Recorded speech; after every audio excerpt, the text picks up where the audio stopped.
pour une nouvelle vidéo. Aujourd'hui on se retrouve pour une live réaction au chapitre 905 de One Piece. Donc j'ai rien vu encore du coup du chapitre, même s'il y a des vidéos qui sont sorties dessus, bah je les ai pas regardées. Alors, un monde si joli.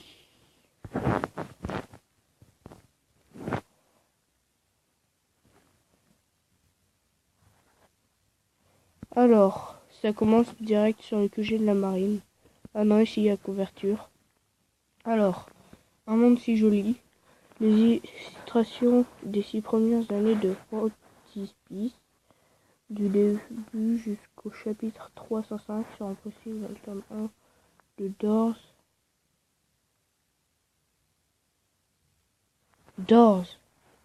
Apparemment, ça va être un nouveau manga.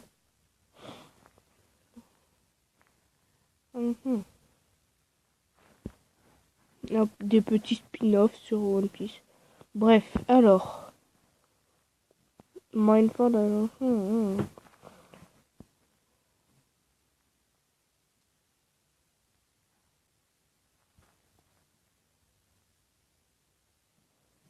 Ouais, c'est vrai, ils en avaient bien besoin d'un QG plus fort. Genre, ils ont mis un masse de canon, mais le pire, c'est que on sait très bien ça va pas tenir et à la fin de One Piece, tout sera détruit.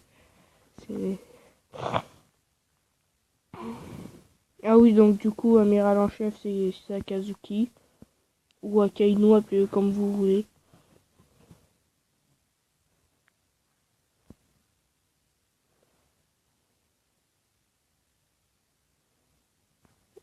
Pas faux, pas faux.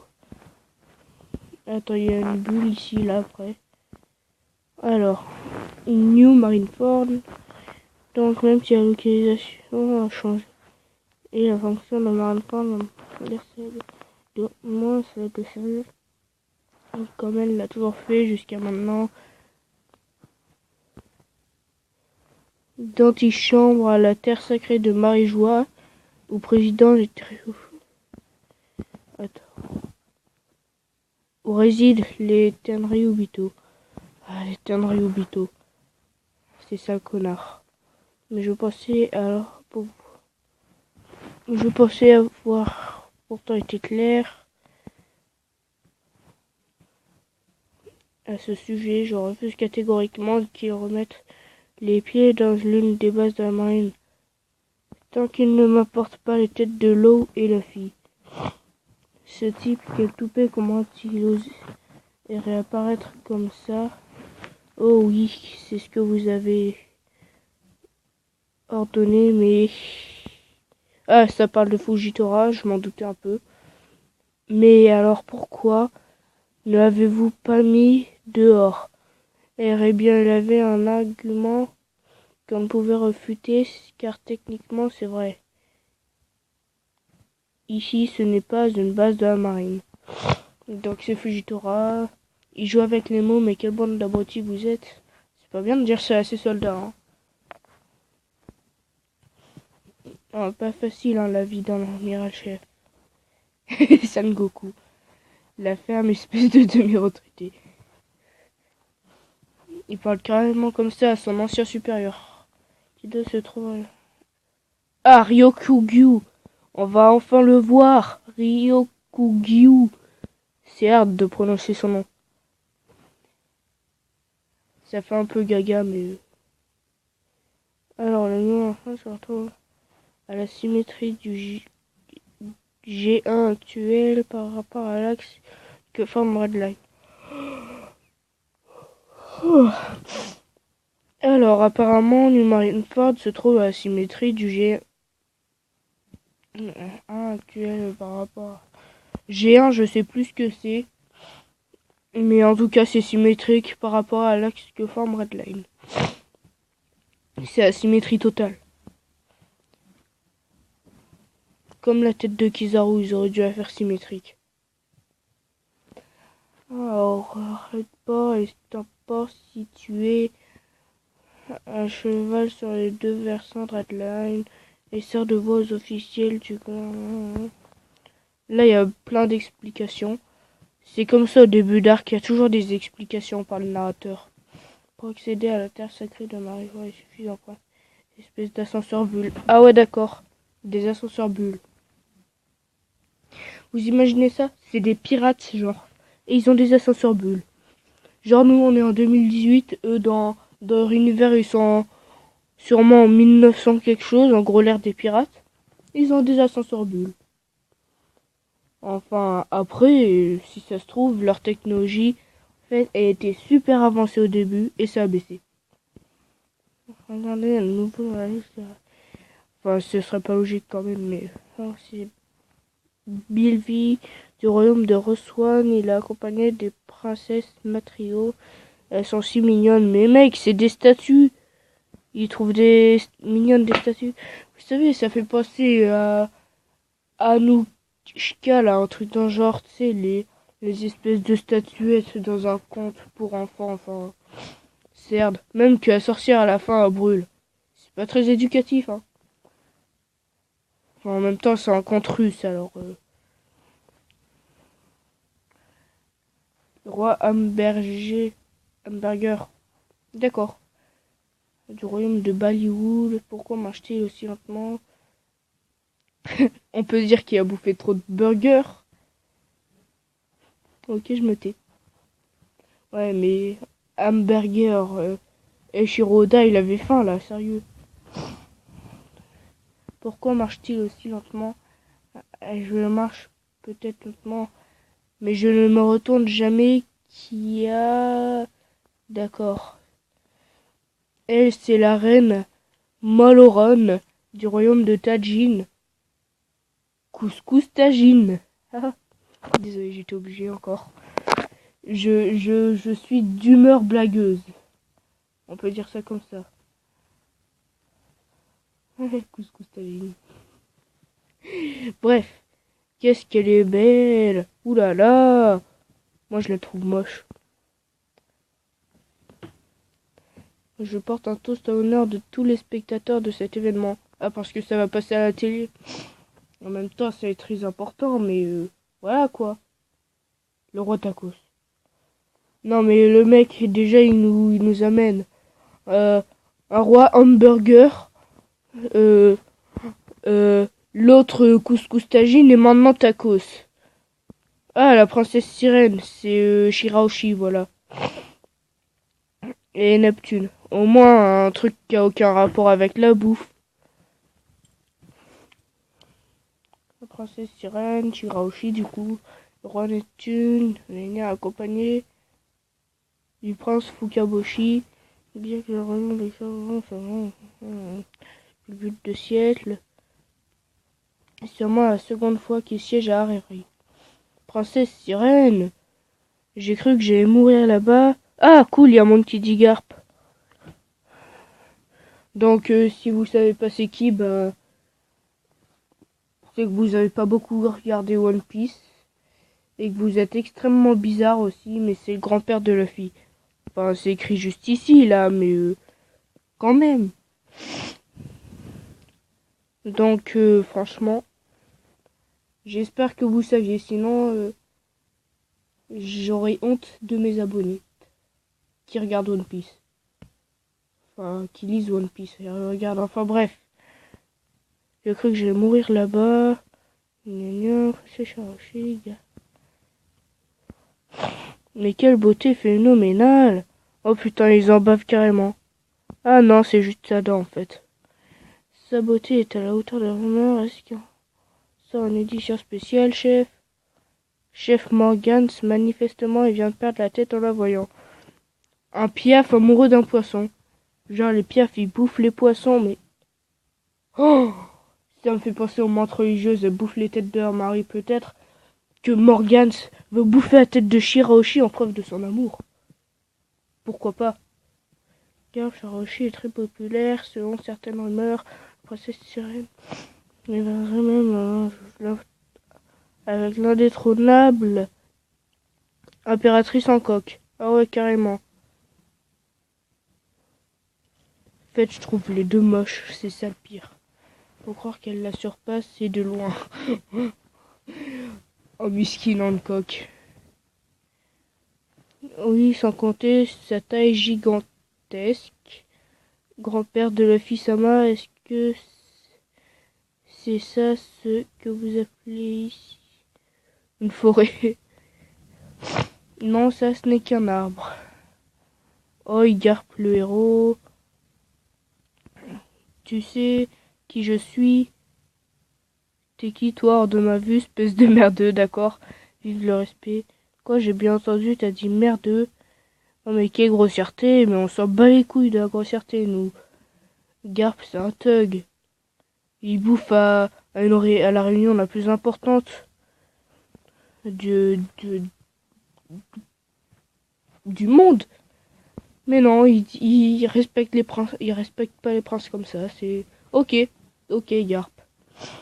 Oui, tu as bien entendu, Stelly, quelle insolence. Eh mais, genre, eux, je pense c'est ceux que je... Ah, c'est le frère adoptif de Sabo en plus. Mais c'est... Ah oui, oui, c'est pour ça j'avais l'impression de l'avoir déjà vu dans un épisode de One Piece. Oui, je l'avais déjà vu. Enfin, dans... Ouais. Il est apparu dans un chapitre, dans un flashback de Sabo. Je pense qu'il était sûrement plus jeune. Donc, bah, ils viennent de là où Luffy et Ace viennent, du coup. Alors, pour ta gouverne, espèce d'impertinent, je suis le roi du royaume de Goa, qui est accessoirement ta patrie, ce qui signifie qu'en tant que citoyen de Goa, tu es l'un de mes sujets, tâche de ne pas l'oublier. Le roi du royaume de Goa, ce bled paumé pourtant réputé calme, a engendré la naissance d'un nombre impressionnant de criminels pour ne citer que Dragon, Sabo, Ace et les chapeaux de paille. Garp en est une exception intéressante. Ce bled paumé, il a dit. Ah bah putain. Et je suis mort. Oh non. Rappel à propos de Stelly, c'est au royaume de Goa que la fille a subjugué quand ils étaient enfants. Enfin, tous les fans de One Piece le savent, de toute façon. Sabo était un enfant qui appartenait à la noblesse et Stelly était son frère adoptif. Tout déterminé qui était voie à intégrer la noblesse, Stelly a toujours œuvré dans ce sens jusqu'à épouser la princesse Nantokanet. Nantokanet.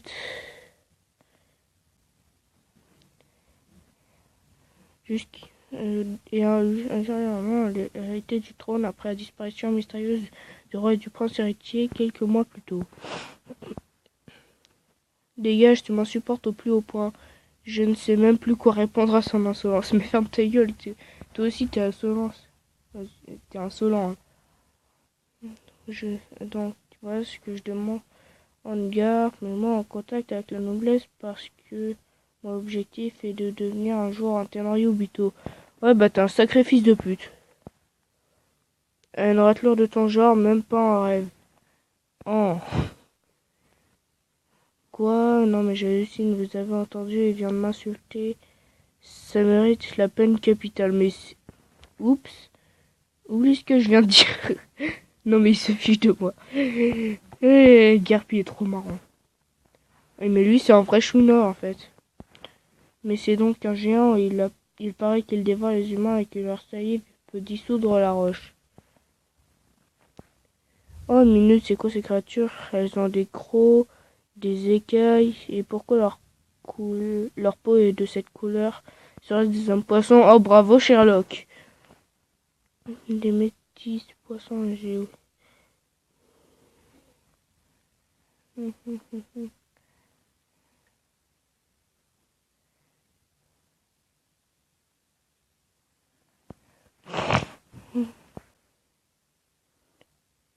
Ne me touchez pas, Guilla. C'est la pire des personnes, lui. Bah, la meilleure façon de commencer une réunion de rois, c'est super. Alors, le bandola est sur le point de décoller, et bien plus tard. Merci beaucoup, grand frère de Luffy Sama. Et il a un prénom, hein, il s'appelle Garp. Ce fut un plaisir de voyager en votre compagnie. Ah bah tiens, il se barre. Alors, là, il sourit. Là, Shirahoshi a fait. C'est le soleil. Regarde comme le soleil brille au Nissan. Le ciel est si vaste qu'on n'en voit pas le bout. Et les rayons du soleil irradient la surface de l'océan. Ouais, c'est génial, magnifique, mambo. Ok, joli monde. Bah putain, bien c'est seulement si c'est possible, mon souhait serait de vivre à la surface. Oh là, elle a des rêves de grandeur. C'est la petite sirène là, carrément. Attends, la petite sirène japonaise, mais oui, et Eiichiro Oda s'est inspiré de la petite sirène. Moi je dis ça, je dis rien. Il faudrait tant que les habitants de notre royaume puissent voir le soleil. Nous ne pouvons qu'espérer après tout c'est ça le but de la rêverie, ta sacrée de ma joie. Sakazuki-san, on m'a demandé de te trouver et de te virer d'ici. Le mec, sans respect, là, il parle. Eh bien, fait donc. Ah, non, sans façon, merci. J'ai pas envie de me battre contre toi. Par ailleurs, il vaudrait mieux, idéalement, éviter de détruire cet endroit. Eh bien, je ne te cache pas qu'il y a bien quelque chose que je veux détruire totalement, et c'est ce système. Vous n'avez rien entendu. Merci pour le repas, c'était délicieux. Tu veux bien. Alors, long voyage, comment se porte le bon vieux Vegapunk? En fait, je n'ai pas pu le voir, mais il a conçu quelque chose d'inouï. Oh, ça signifie donc qu'on n'a plus besoin de chichi. Oui! Ah ah ah, tu es vraiment dingue. Bref, ce n'est pas important pour l'heure. Au fait, dis-moi, tu me manques. Je sais pas, tu devrais goûter, mais c'est vraiment bon. Au moins que une jeune encore. À moins que tu ne jeune. Ryokugyo. Ah ah ah. Ah, s'il y avait une charmante demoiselle pour me donner à manger, ce serait avec grand plaisir. Mais c'est souvent de manger, ça fait 3 ans que je n'ai... Ok, 3 ans qu'il a rien avalé, tu peux tenir que 2 mois. Mais non, toi c'est 3 ans. En fait, il attend juste une dame pour lui servir. Oh non, Kamabaka. Oh merde, même les poissons, c'est des travelots. J'avais oublié ce fait. Au nom de peuple des hommes poissons, les choses sont compliquées, hein, koala. J'entends parler avec la participation. À la rue, non, Betty, notre véritable ennemi n'est pas le gouvernement mondial, mais Tenryubito, qui ont la main mise sur le GM, donc le gouvernement mondial. Padlanga, vous avez vu ça, votre majesté, vous êtes vraiment pénible. Mais j'ai le vertige, c'est trop haut. Et en plus, avec le vent, ça balance dans tous les sens. Ok. Là, il a... Ah non, non, non, c'est des ascenseurs bulles. Là, en fait, il est dans les airs. Mais ce serait plus logique s'il était dans l'océan, du coup. En plus, je viens de voir un géant qui nous regardait à travers la roche et il avait un harpon, d'accord. Ouh, je suis mort.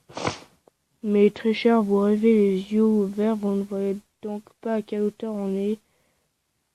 Mais je vous assure, je l'ai vu de mes propres yeux. Il y a vraiment une tapette, ce boa là. Non, boa, c'est le nom du royaume, je l'ai oublié lui. Alors, des corbeaux, regardez, s'ils se mettent à percer les bulles, on va tomber. Bah, tombe alors. C'est rare d'en voir à cette hauteur. Ouais, j'ai entendu parler d'eux, ce sont des oiseaux, non, jure. Qui volent dans le ciel. Je sais, tu connais rien mais voilà quoi, hein. C'est pas comme si c'était évident que tous les oiseaux volaient dans le ciel. Bon, sans compter les pingouins, mais